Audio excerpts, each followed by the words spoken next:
Have you ever wondered what happens when a homeowner actually decides to take on their homeowners association and a restoration contractor at the exact same time? Well, it sounds like the setup for a massive headache, right? And as we're going to see today, it is an absolute procedural nightmare. We are diving into the central conflict of Caroline Brown, a homeowner who did exactly that, kicking off a grueling multi-year legal battle. So, welcome to this explainer. Today, we're dissecting a totally fascinating real-world court docket. It's Caroline Brown versus Pinnacle Restoration and the Camelback Village Improvement Association. By reading between the lines of the judge's actual day-to-day minute entries, we get to see exactly how the rigid gears of the justice system actually turn. It's like a giant puzzle. So here's our chronological roadmap for this whole ordeal. We'll start with the early procedural hurdles, then unpack the concept of unjust enrichment. After that, we'll dive into the breach of contract liability, look at the very high cost of losing, and finally, chart the path to trial. Let's dive into this. All right, Part 1, Early Procedural Hurdles. We're kicking off our timeline in May of 2011, and we are immediately slamming right into the incredibly strict, no-nonsense atmosphere of civil court. Right out of the gate, the plaintiff, Ms. Brown, tries to score a quick win. She goes for a default judgment in May 2011. But she hits an immediate procedural roadblock. No quick win for her. By August, the court is handing down extremely specific orders for a joint pretrial memorandum. And then by October, the parties are forced into a mandatory settlement conference where anyone, and I mean anyone, with the authority to settle literally has to show up in person. You can really feel that administrative pressure just building and building on the plaintiff. Now, you might be wondering, why did that initial default judgment fail? Well, Judge Dean M. Fink was strictly enforcing Rule 55B. The court explicitly laid down the law. Default judgment packets could not be e-filed. Instead, the parties were told to hand-deliver a cover sheet to Commissioner Barth. But get this, they were mandated to use the AZ Turbo Court e-filing system for literally everything else. The judge actually refused to take any action on the incorrectly filed documents. It's a stark reminder for us that in civil litigation, following the formatting rules is honestly just as important as the actual facts of your case. Moving on to Part 2, Unpacking Unjust Enrichment. By late 2011, the procedural dust has kind of settled, and the plaintiff is facing off against both defendants in motions for judgment on the pleadings. And wow, do these two defendants face very different fates here. Pinnacle Restoration's motion is granted. This allows the contractor to successfully escape the lawsuit super early on. But on the flip side, CVIA's motion is completely denied. The HOA is forced to stay in the lawsuit, practically trapped by the restrictive rules within its very own governing documents. Let's take a closer look at exactly how Pinnacle got out. It all comes down to a legal concept called unjust enrichment. The court looked at a precedent, a case called Murdoch-Bryan Construction Co. versus Pearson, and noted that while unjust enrichment is a flexible remedy, it's definitely not unlimited. It strictly requires that the enrichment of the defendant has to result directly from the plaintiff's impoverishment. To put that in plain English, you can't just point your finger and prove someone got a windfall. You actually have to prove that windfall came directly out of your own pocket. So Judge Fink ruled that Pinnacle was not unjustly enriched at Ms. Brown's expense. He pointed out that even if Pinnacle benefited by, just failing to perform the work, the money for that work didn't actually come from Brown. If anyone enriched them, it was the HOA or the insurance company. Because that enrichment didn't come directly from Brown's pocket, her claim against the contractor totally failed. Which brings us to Part 3, Breach of Contract Liability. With the contractor completely out of the picture for now, the court's crosshairs lock entirely onto the last remaining defendant, the Camelback Village Improvement Association.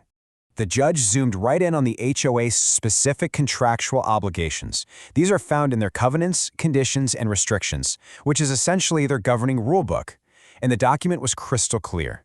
It stated CVIA was obligated to procure a blanket insurance policy ensuring the individual unit owners, and, here's the kicker, to ensure that any proceeds payable from it were made payable to the unit owner and the association jointly. Well, Judge Fink did not mince words here. He handed down a definitive, pretty brutal summary judgment ruling, stating simply, CVIA's breach is clear.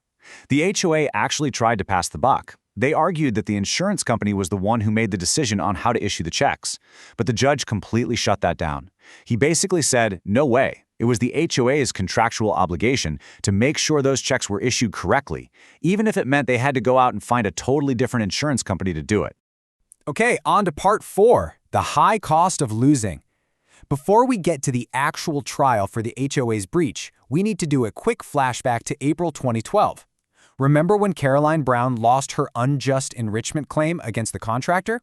Yeah, well, that wasn't just a minor procedural loss. There were some severe financial consequences. $12,500. That is the massive amount in attorney's fees awarded to Pinnacle, which the plaintiff was ordered to pay under Arizona state law. That's a huge hit. When you look at this financial breakdown, it is a harsh reality check. Pinnacle won their motion and walked away with a $12,500 fee award. Brown lost, and she had to foot that entire bill, plus extra court costs on top of it. It truly vividly illustrates the real-world financial stakes of bringing claims in civil court. Basically, if you shoot and miss, you're paying for the other side's lawyers. Let's look at Part 5, the path to trial. Fast forward to late 2012 and early 2013. The court is meticulously laying out the insanely strict logistical preparations for a 4-day, 20-hour jury trial between Ms. Brown and the HOA. Judge Fink placed these intense, granular demands on the attorneys. He wanted to keep this trial moving efficiently, no surprises. First, they had to complete a joint pretrial statement by a hard deadline.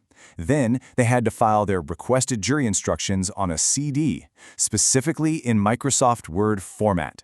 There could be absolutely no duplicate exhibits, and every single one had to be securely bound. The judge even went so far as to specifically warn that binder clips and rubber bands would be flat-out rejected. Clearly, Judge Fink is a man who knows exactly which office supplies he despises. So as the trial date approached in August 2013, the judge ruled on what are called motions in limine. These are essentially pre-trial requests to ban certain evidence, purposefully narrowing the trial's focus. He excluded arguments about the comparative fault of the management company. He excluded evidence of farmers' insurance payments, and he firmly stated that CVIA is only liable for the consequential damages of its specific breach. He systematically stripped away all those irrelevant distractions to keep the jury laser-focused. He also emphasized this absolutely crucial point. The source of Ms. Brown's contribution, whether it came from a separate insurance policy or her own funds, is completely immaterial. The HOA's liability is strictly tied to its failure to issue the checks jointly.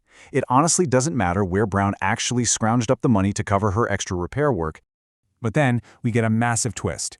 In June 2013, literally just weeks before it's supposed to kick off, we get this docket entry: trial vacated.